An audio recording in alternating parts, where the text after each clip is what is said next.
पुनीता, देखिए ठीक कह रही हैं आप, और उसी एनओसी में साफ तौर पर ये दिख रहा है कि कुछ मानकों पर काम करना है, इस बात का भी एक टाइमलाइन दी गई थी, लेकिन वो भी नहीं किया गया। और साथ ही बेसमेंट को स्टोरेज के लिए परमिशन मिली थी, लेकिन यहाँ पर इन लोगों ने लाइब्रेरी बना ली और उसमें 50 बच्चों को छोटे से कमरे में बैठने के लिए मजबूर किया जाता था। ये तस्वीरें आप देखिए, जो बेसमेंट आप देख रहे हैं, यहाँ पर लाइब्रेरी नहीं थी, बल्कि इसके नीचे बेसमेंट 1 है, बेसमेंट 2 है, और उस बेसमेंट 1 में तो गाड़ियां पार्क होती है, बेसमेंट 2 में बच्चों की लाइब्रेरी की व्यवस्था की गई थी, जो कि इलीगल है। पहली बात तो ये जो कोचिंग सेंटर्स यहाँ इतने बड़े बड़े दीवारों में, इमारतों में खड़े हुए हैं, ये भी इलीगल है, क्योंकि ये कमर्शियल जगह नहीं है।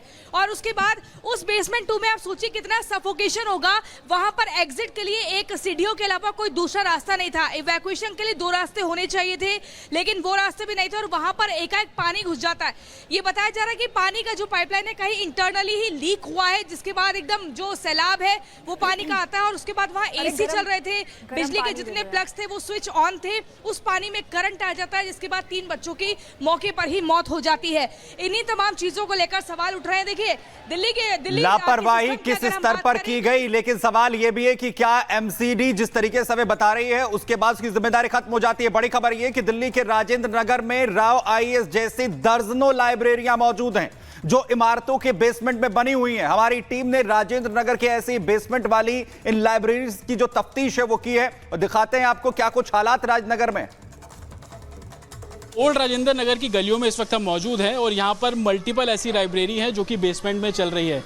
ये ग्राफिटिकेशन स्टडी के नाम से आप देख रहे हैं, ये लाइब्रेरी है, और बेसमेंट में ये भी लाइब्रेरी यहाँ पर पढ़ने आते हैं। सर ऐसी लाइब्रेरी यहाँ पे ज़्यादातर लाइब्रेरी सर इतनी छोटी हैं, ऐसी हैं सर, तलघर में ही बनी हुई हैं, सिर्फ एक ही एंट्री, एक जी, और कोई कुछ और नहीं सर। इनफैक्ट बहुत वो भी बहुत छोटी छोटी जगह में बैठाते हैं। और सर ये क्या है, ये ऊपर सर ये सर ऊपर घर है सर बच्चों के, सर ये हर फ्लोर्स पे घर हैं, नीचे स्टडी ग्रेटिफिकेशन है। एंड सर जितनी नंबर ऑफ डेस्क है उससे नंबर ऑफ स्ट्रेंथ जितने बच्चों की हमेशा उससे 10 गुना ले लेते हैं, तो वो हमेशा एक ओवर क्राउडिंग की प्रॉब्लम सर यहाँ हमेशा होती है।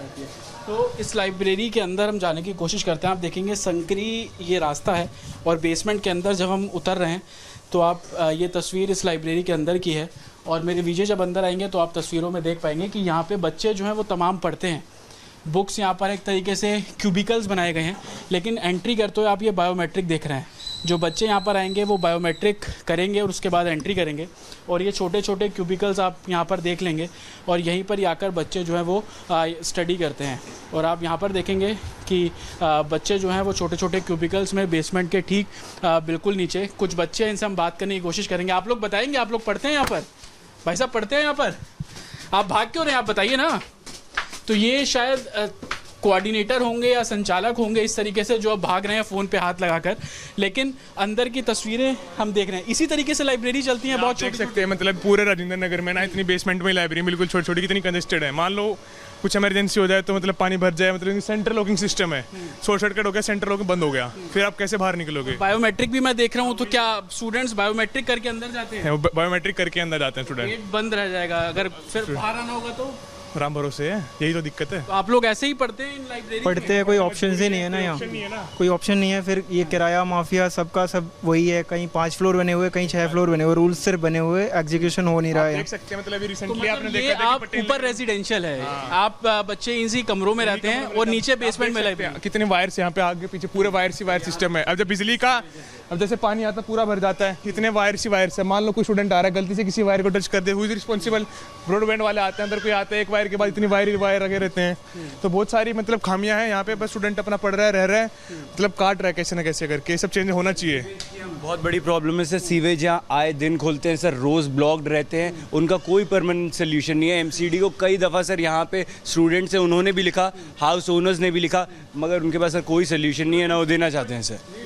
एमसीडी कुछ नहीं करती यहाँ पे। आप देखो बारिश के समय पूरा यहाँ से पानी भर रहा होता है। हमारे पास काफी फुटेज, हम कई बार आते हैं चाय पीने, लाइब्रेरी से बाहर निकलते हैं, पूरे रोड पे पानी भरा होता है। तो आप ये तस्वीर देखिए, ये ओल्ड राजेंद्र नगर की तस्वीरें हैं, लाइब्रेरी बेसमेंट में, घर बच्चों के ऊपर, लेकिन जो बिजली और दूसरी तारें हैं वो बेहद इतनी नज़दीक है कि मेरी हाइट तकरीबन 6 फीट है।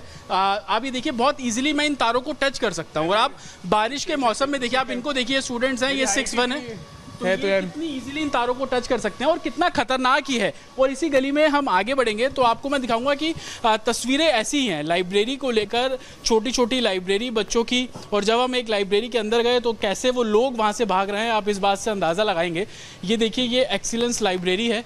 इसके अंदर भी हम देखेंगे, अगर खुला होगा तो बात करने की कोशिश करेंगे और जानने की कोशिश करेंगे। एक्सीलेंस लाइब्रेरी की ये तस्वीर, ये यहाँ पर आप देखेंगे कि एक तरीके से गेट लगा हुआ है यहाँ पर। तो आप नीचे देखेंगे कि यूपीएससी के जो एक तरीके से पोस्टर है वो यहाँ पर लगा हुआ है।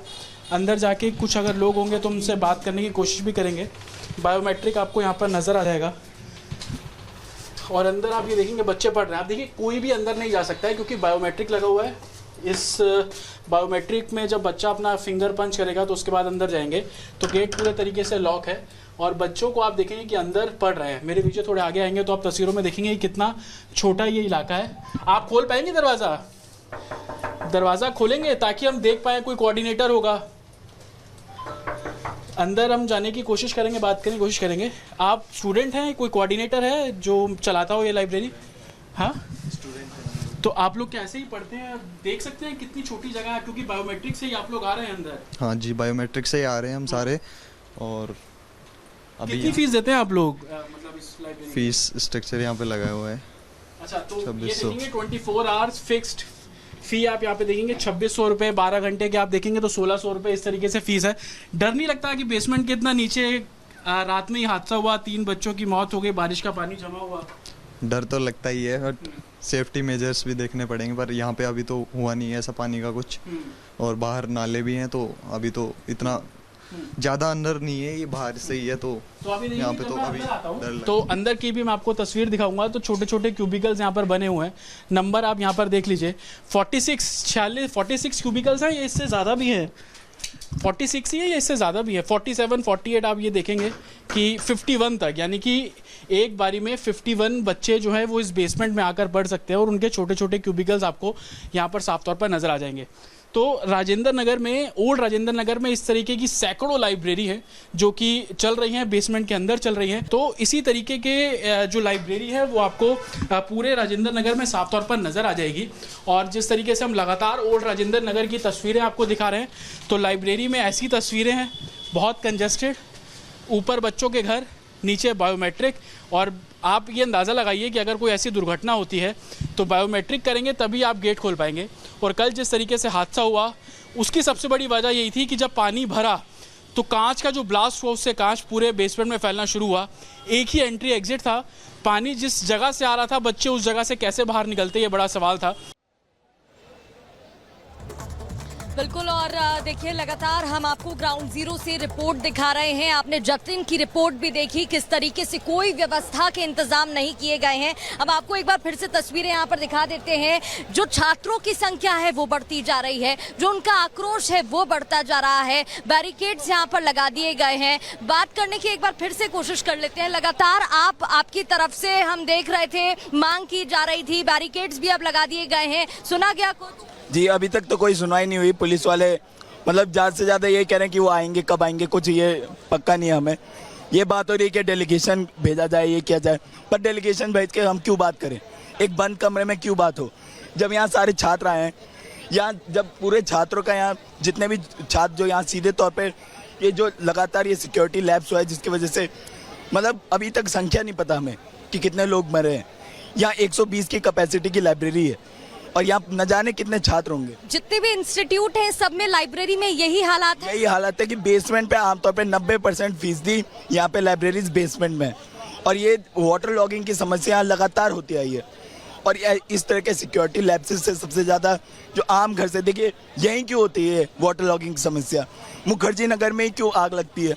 करोल बाग में ही क्यों हादसा होता है? बिल्कुल, यहाँ पर देखिए वो तमाम पॉइंट्स हैं जो छात्रों के द्वारा उठाए जा रहे हैं और कहा जा रहा है कि कड़ी से कड़ी कार्रवाई होनी चाहिए। और बात करने की भी वो लगातार बात कह रहे हैं कि हमसे बातचीत करिए, सीसीटीवी फुटेज भी वो मांग रहे हैं, यहाँ तक कि एकेडमी को सीज करने की बात भी कर रहे हैं। वहीं लगातार हम आपको रिपोर्ट्स दिखा रहे हैं। एक और रिपोर्ट्स आपको दिखाते हैं जहाँ पर जायजा लिया गया है, कुछ बातचीत भी हुई है, सुनिए जरा।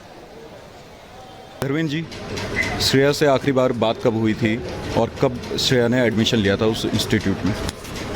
उससे परसों मेरी बात हुई थी और एडमिशन हम मई में कराया था मैंने एडमिशन। तो आप लोग जब बात किए तो श्रेया कुछ जिक्र कर रही होगी अपने पढ़ाई के बारे में, और फिर जब इस घटना की जानकारी आपको मिली तो उसके बाद आप मौके पे पहुंचे होंगे। देखिए, मेरी जब बातचीत होती थी तो मैं उसको बस 2 ही बातें बोलता था कि आप अच्छे से खाना खाओ और ईमानदारी से मेहनत से पढ़ो, उसके बाद जो नतीजे होंगे कोई ऐसी दिक्कत वाली बात नहीं है। तो हमारी बस इतनी बात होती थी, बाकी कोई फीस वगैरह की दिक्कत है, कभी पैसे की, तो आप मुझे बताओ, बस इतनी बात होती थी। इसके अलावा नहीं कि मतलब कहाँ क्या चल रहा है पढ़ाई।